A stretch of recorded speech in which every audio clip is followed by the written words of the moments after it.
이렇게 여기 올려진 무료 강의로 공부를 하거든요.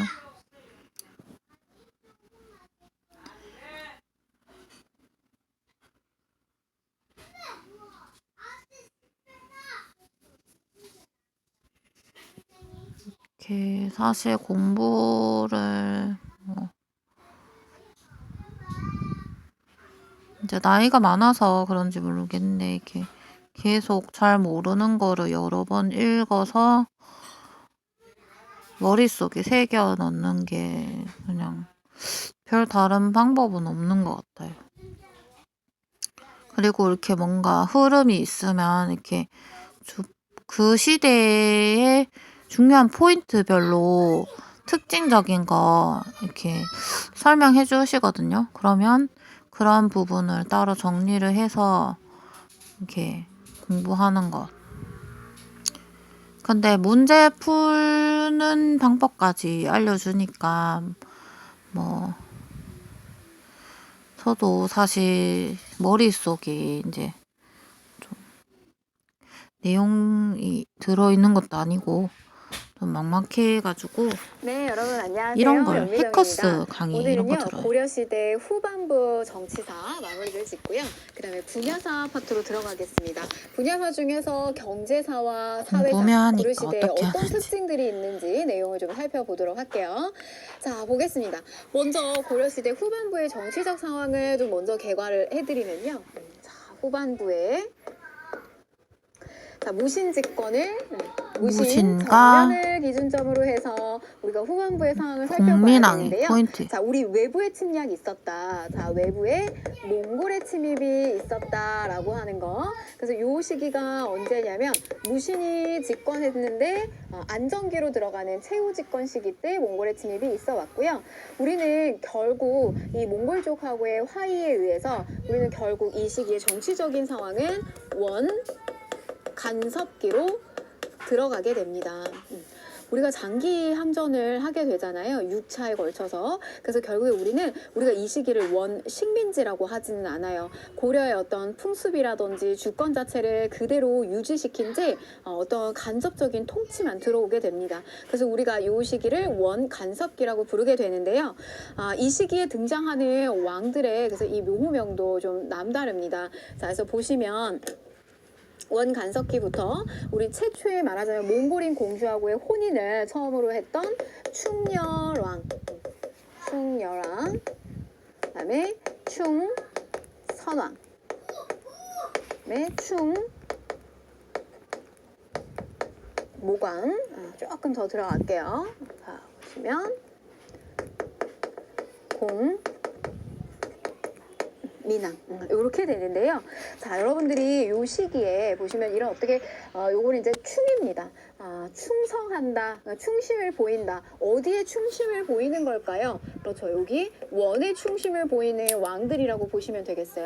자, 그런데 묘호명이 어디서부터 달라지나요? 이 공민왕부터 달라지죠. 바로 요 시기에는 국제적인 정세 자체가 달라진다는 거예요. 그래서 요 시기에는 원, 명, 교체기, 즉 원나라가 지고 있고요. 명나라가 다시 이 중원의 땅을 차지하고 있는 원명교체기로 들어간다는 거예요. 바로 이런 어떤 국제적인 정세의 틈을 타서 개혁을 성공시킨 이가 있었으니 바로 그 인물이 공민왕입니다. 그래서 여러분들은 이 공민왕을 중점적으로 공부를 하셔야 되고요. 물론 난이도가 우리 좀 있는 이 심화 과정에서는 공민왕뿐만이 아니라 이 충선왕도 굉장히 시험에서 잘 나오고요. 그리고 더 들어가서는 충렬왕, 충모강 이렇게 보시면 되겠어요. 진출에 대한 시기는 알려드렸습니다. 공민왕, 충선왕. 자, 그러면 여러분 우리 이 시기에 물론 고려의 왕들도 중요하지만 제가 항상 고려를 움직이고 있는 이 상류층에 해당되는 지배층의 특징을 알아야 된다고 했어요. 그러면은 대표적인 이 시기의 특징들이 이제 누가 있냐면 원간섭기로 들어가게 되면서 내가 까불러 입은 거야? 권문세족이다라고 불리우는 이러한 계층들이 상류층에서 지배층으로서 자리를 잡게 되는데 바로 이러한 세력들을 대응하기 위해 세력들이 있으니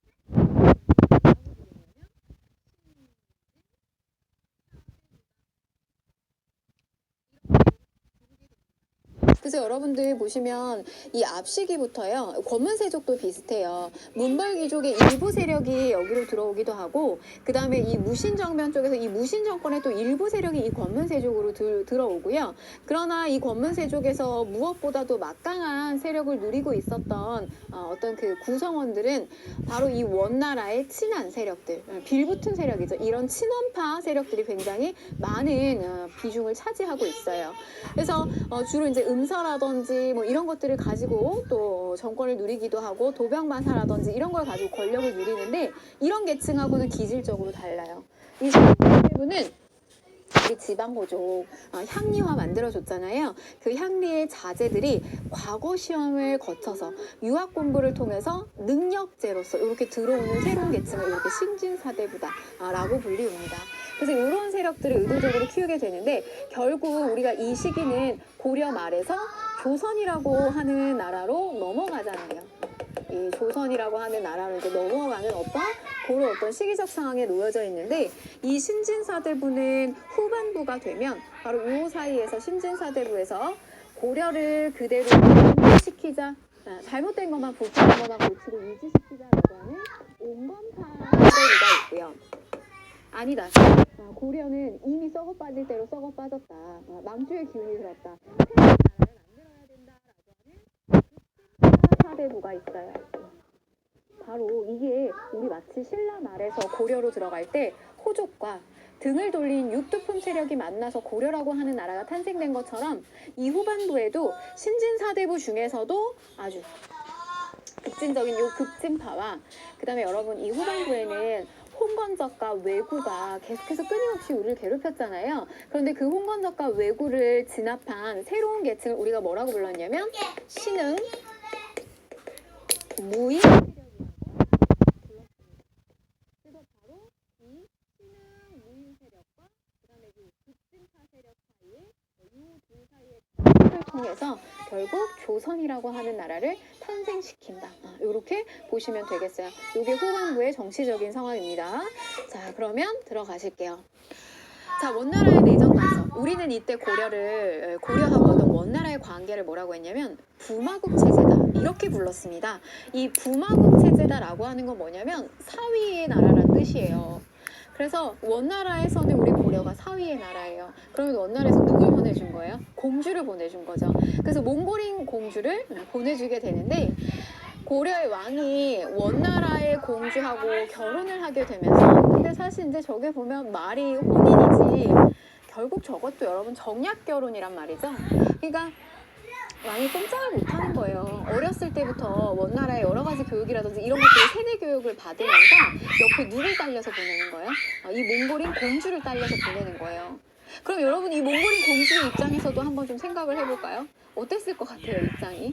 이 몽골 공주도요, 사실 굉장히 좀 향수병에 늘 시달리고 고려에 왔을 때 그리고 어떻게 생각해보면 자기네들이 강국이고 자기들이 간섭하고 있는 이 고려라고 하는 나라의 정치적인 상황에서 시집을 오게 된 거잖아요.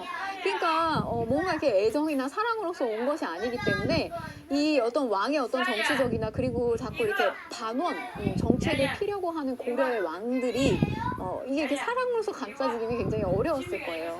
좀 외롭고 그리고 사실은 정말 너무 이 상황이 싫고 뭐 이런 어떤 공주들이 많이 있었다는 거.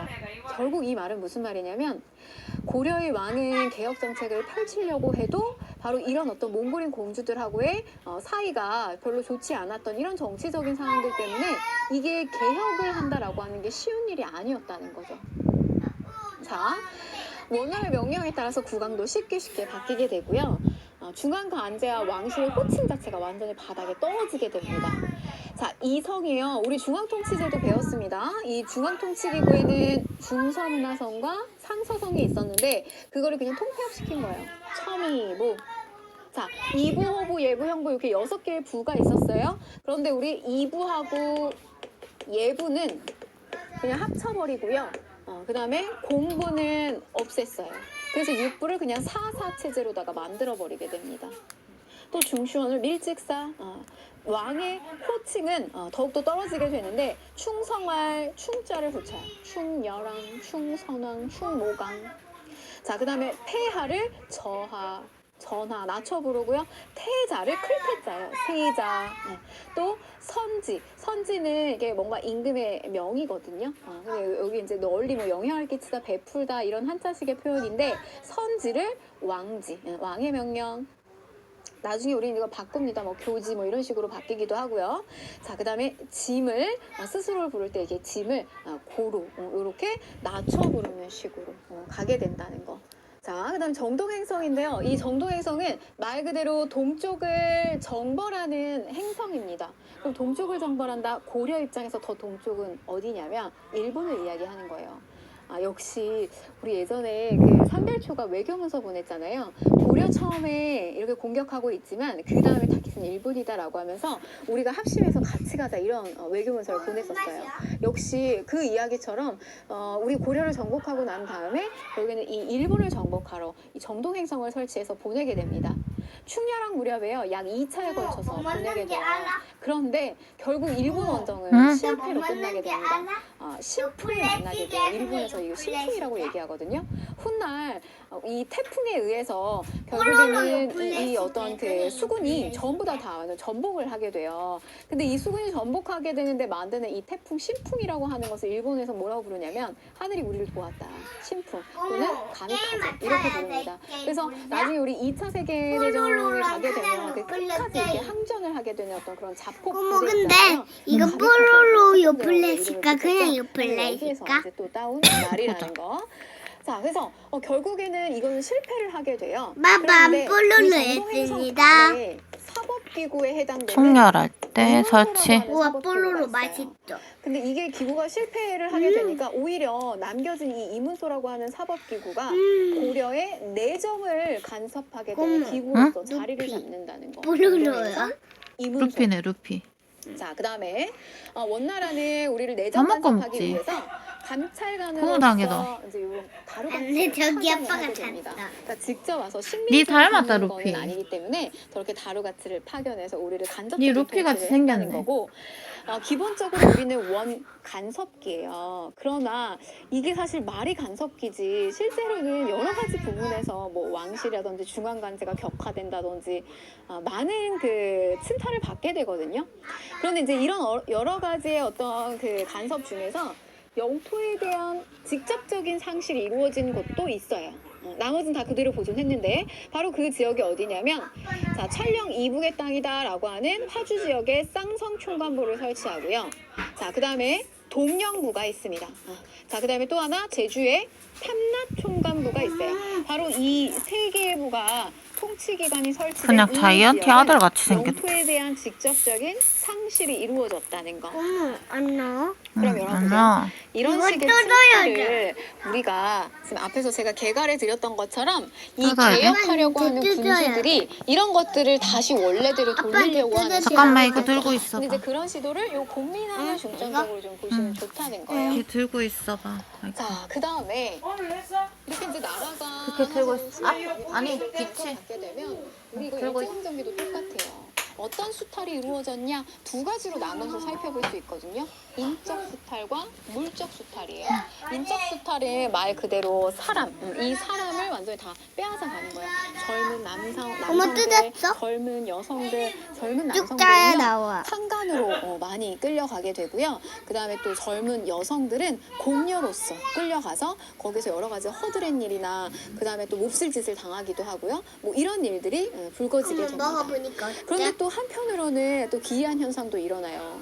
환관으로 처음에 갈 때는 너무 사실 이거를 싫어했던 사람들이 많았는데 오히려 환관으로 가서 거기서 뭐 정치적인 어떤 입지를 가지게 된다든지 그래서 부하 권력을 누리는 또 새로운 계층이 생기기도 하고요. 나중에 오히려 환관을 또 선호하는 일도 생겼다고 해요. 그다음에 또 한편으로는 운이 좋아서 이제 공녀로 들어갔는데 황제의 눈에 발탁된 여인이 하나 있었어요. 옛날에 우리 드라마로도 한번 했었거든요. 그 기황후입니다. 기황후. 그래서 제2의 황후의 자리까지 오르게 돼요. 굉장히 황제의 총애를 많이 받았는데 이때 당시에 이제 이 기황후가 그 자기 오빠가 기철이라고 하는 오빠가 있었어요.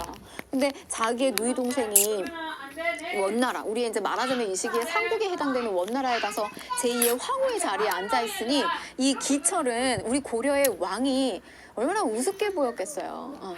그러니까 무소불위의 권력을 막 누리면서 뭐 굉장히 아주 실세로서의 역할을 했다는 거. 자, 그럼 여기서 또 하나 있죠? 그 기처를 어떻게 한다?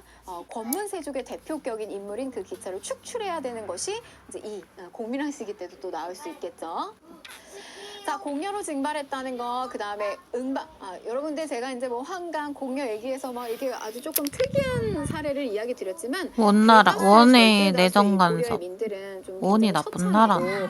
이런 어려운 어떤 그런 피해를 겪었다라고 하는 겁니다. 그래서 심지어 너무 결혼도 안 한 어린 여성을 많이 이렇게 데리고 가니까 이때는 빨리 집에서 시집을 보내려고 하는 조혼이라고 하는 풍습도 이때 많이 생겨났어요. 그러니까 실제로는 굉장히 좀 처참했다는 거.